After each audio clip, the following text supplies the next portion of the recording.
Facebook Live. Well, thank you for joining us. I'm Jade Scipioni, and I don't think she needs an introduction. Very kind. The fitness expert. You've been on magazines, books. You do it all, basically. And next to her is Gunnar Lovelace.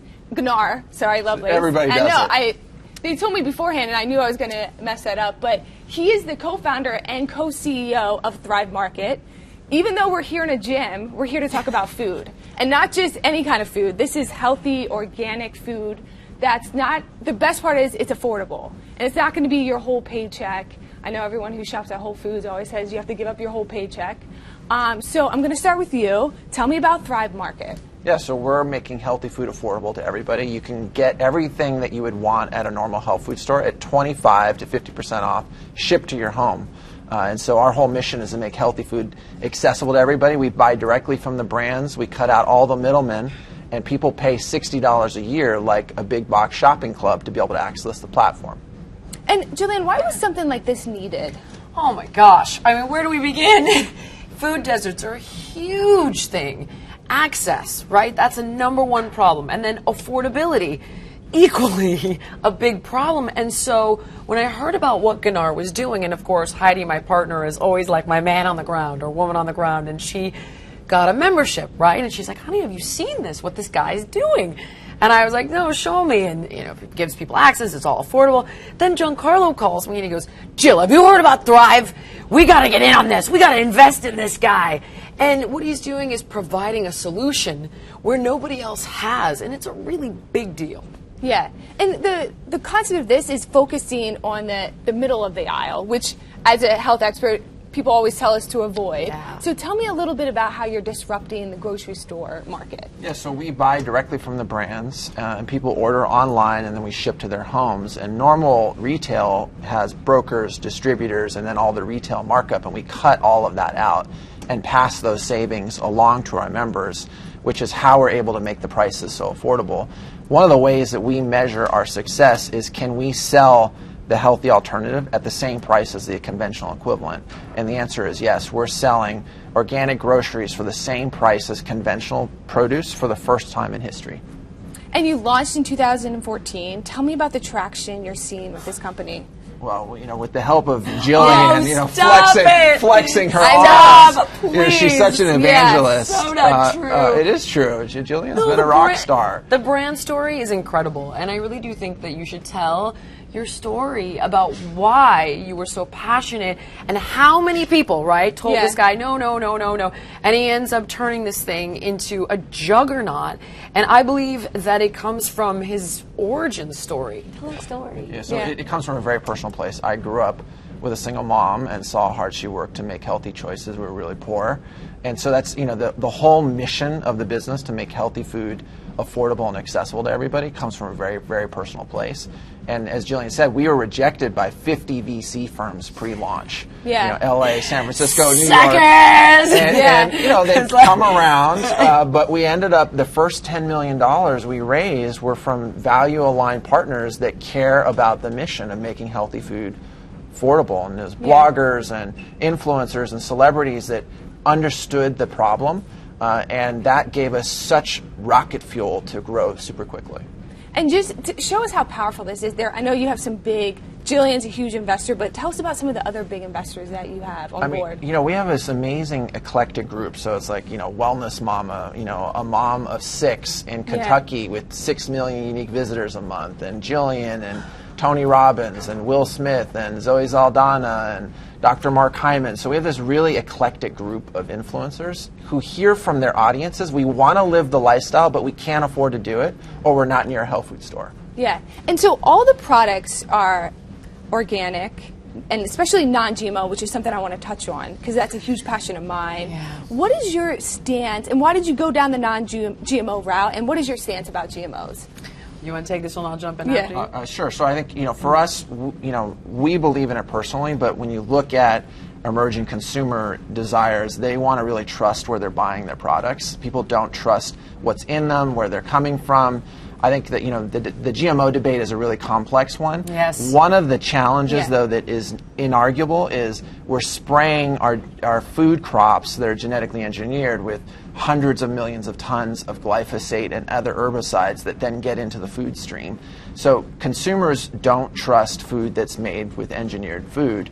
And so for us, one of the core brand attributes that we want to be known for is super high quality, very clean, very curated, and a place that you can trust. And that meant being all organic and non-GMO.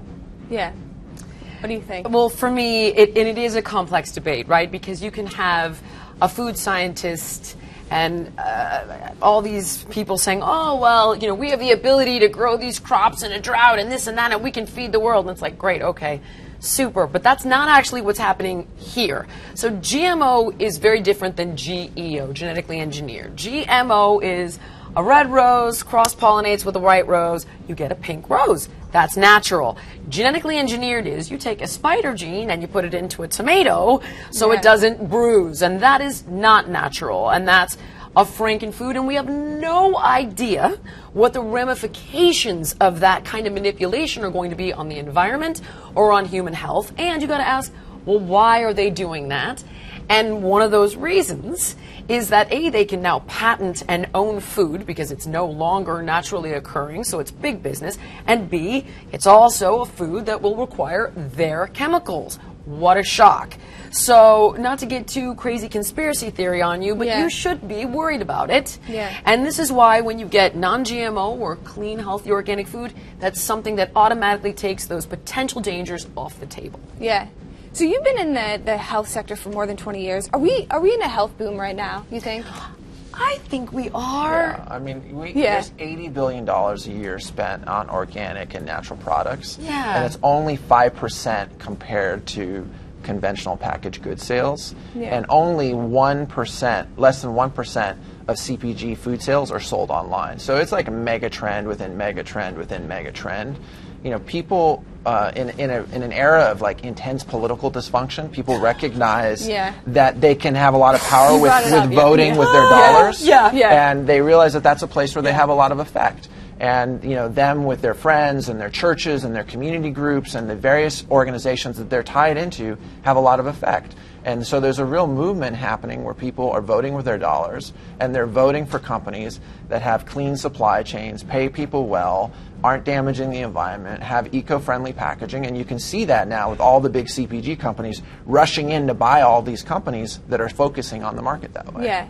Well, let me ask you a question. So people are getting healthier, they're into fitness, they're into healthier food, but still 1/3 of the population is obese and another third is overweight. Like, what's the problem? What do you think is missing? Well, that transcends beyond the obvious of, hey, eat less, move more, use common sense with food choices. Oh, I can't afford it. Okay, here's a solution. Oh, I can't access it. Okay, here's a solution. And that's when you got to look a little bit deeper.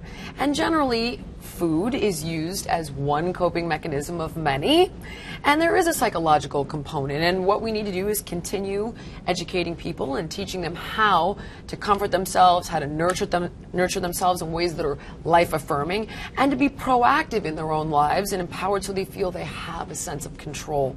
Food is something that, you know, again, it can provide you with control, it can provide you with comfort, but we need to do it with healthier products to give you a sense of control over your health. Yeah. So you started this to help lower income families. Do you think it's hard to change their mindset on eating healthier? How do you help with the education part of that? So it is actually for everybody. So we, you know, you look at, 50% of our customers in the Midwest and the South. You know, these are families that are buying organic produce and organic groceries often for the first time because they can afford it and it gets shipped to their homes. For so it is for everybody. You know, health and wellness is now a massively secular trend that's happening. But you know, we have a giving model, so for every paid membership where members pay $60 a year to be able to access the platform, we give a membership away to a low-income family, a veteran, a teacher, or a student. And so there's a real access on, real emphasis on access. Like we did an event with Blue Star Families with Jillian where we gave 40,000 memberships away to veterans through the Blue Star network. Wow. And so that's part of our whole ethos as a business is, for those that are either civic citizens, people that have contributed to our society, or just can't afford the membership, we want to make sure that they have access anyway. Yeah. And tell me a little bit, so we have some products here. These are the products that you guys make yourself. Absolutely. Why did you go down that route? Well, we felt like there was a real opportunity to just have even higher quality products that were ethically sourced. So the organic coconut oil is all fair trade, which is a really big deal in Southeast Asia. There's all sorts of challenges happening with palm oil and coconut production. So in each one of our products, we look at the supply chain in a really careful way. We have this beautiful virgin organic olive oil. We literally went to the third generation farm in Greece, and we're there with the farmer and their family getting their story. And so for us, that's just part of the ethos of the business, is how can we make the absolute best products at the lowest prices with the highest quality. And give me an example, because I know I buy coconut oil all the time, and I'm spending, especially in Manhattan, $15. And so give me an example of how much this would cost if they went on your website. Yeah, so that's to your point. That would be like $15 in retail, and we're selling that for $7.95. Oh wow! So it's half the price. And free shipping. Free shipping with orders over $50, but most people order $80 or more. So it's 95% of our customers are getting free shipping to their homes nationally. And tell me about your business model. How do you guys? How do you want to grow this? What do you envision? It's really just continue what we're doing, is working with amazing partners like Jillian. We have this amazing community of friends and allies. And I think in this 21st century media economy, people are looking to social media and authenticity and social proof. So our whole focus is just drive incredible value to our members. How can we make it just such an incredible solution? The average American family is spending thousands of dollars a year on groceries. So to be able to access organic and non-toxic food at wholesale prices, it's really powerful. Our average member makes their $60 membership fee in their second purchase. So our whole focus as a business and how we're going to continue to be successful is just absolute member obsession, driving incredible value to our community. Yeah. And any question from Facebook? We do. Okay, cool. Shane asked Jillian, how has having children changed your outlook on healthy eating? Oh, how has children You know what's interesting about that question? It has softened my approach. You'd think it would make it worse. But the reason is because kids will be kids. And I don't believe that they should go to the birthday party and not get a piece of the cake. I think that that's going to backfire like crazy. But what we do try to do, and Gunnar and I were just talking about possibly investing in it. You know, both of us are like, oh, we don't really believe in sugar, but there's a company that's reinventing marshmallows and doing it in an organic way. And I was like, kids eat them. My kids have s'mores. My kids have hot chocolate. How can we do this where we know we're removing the chemicals from the sugar? And so I think it's a matter of just teaching kids, listen, this is what's dangerous in these ingredients. This is what we want to avoid. Here's where we want to avoid it. And you're perfectly okay to have a treat or a piece of pizza or this or that, as long as we make sure that we're moving and we stay healthy and you teach them balance. I think that's critical. Yeah. And if you I follow you on Instagram, and you sometimes go grocery shopping with your kids, and they know the difference. They're like, no, you say, why don't you go get peanut butter? We were out of peanut butter. I know, we were behind on the order. Right. And Take offense. We were in the super, because sometimes you're just like, the week gets away from you and you're like, oh my God, we don't have it. So we went to the supermarket and we're walking down the aisle, right, with the cereal, and my son goes, Mom, my stuff has so much crap in it. And I was like, oh, yeah. I know. People are looking at him. He's like, it's food coloring, Lou, talking to his sister. Yeah. And I was like, okay, guys, people are in. And I was like, you know what, I'm going to post it. Yeah. Because they know. And then we get some of the kid versions, right, but that are organic, and we order them from Thrive because they're not going to be at that particular supermarket, brand I won't name, but Thrive Market will carry those things. Yeah. Well, and also when you eat healthier, and I'm sure you guys can attest to this, and I want your thoughts, it not only changes your body, but it changes your spirit, it changes your mood. And I spoke to someone about, I know you're working on having people with food stamps be able to purchase from your online website. I think it changes the community, and it's more aspirational and, less violence and things like that. What do you think about that? Do you think there's also there's all sorts of studies that show that if you're eating sugary, complex carbs for breakfast, which so many children, that's like their first meal, their energy it just spikes and then they crash. Yeah. And there's just no way that a student is going to be successful in school in the course of a given day if they're being fueled off of processed sugar and processed carbs. Yeah. Great. This one, though, he is on a mission to save the world, quite literally. And I kind of think of him as like the Elon Musk of the food space. You know what I'm saying? Wow. And I constantly, he's like, he calls me love pirate. I'm like, Yeah. I'm testifying in front of Congress and the food stamp and blah, blah, blah, blah. I need you to retweet this and do that in the Standing Rock and the water, and I need you to, and I'm like, okay, love pirate, I'm posting this out. I mean, but that's one of the things I love so much about this guy is that this is who he is. You know, he is compelled to really try to make a difference on so many different levels, using health as an entry point. And there's no way to not want to align yourself with an individual and a company and a brand message that cares about people and gives them the tools. Wow. Well, we had Elon Musk of the food.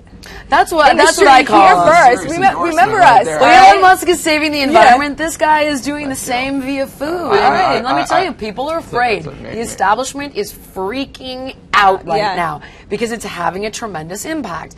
And you're starting to see, you know, Whole Foods is like, oh, we got a cheap store now. Look at it. And it's like, okay, go ahead. But at the end of the day, he set the model up so beautifully and so perfectly that, you know, that's a solution for people, and it's changing the entire business. It really is. And so that's great. I'm happy. Good. Change. Yeah. He's a disruptor, as he should be. Yeah. And as was needed. That's a serious endorsement right there. Yeah, I know. I have to live up to that. Heard it live here, and we have to wrap this up, but for people who are interested, they can go to thrivemarket.com, check it out. And I believe you give the first 2 months for free, so you can get a feeling if we do this now? Yeah. I didn't know that. I'm going to sign up because it's just wait for people to be able to try it out. Try it out, see if it works for you. There's 2 months free. Yeah. How did I not?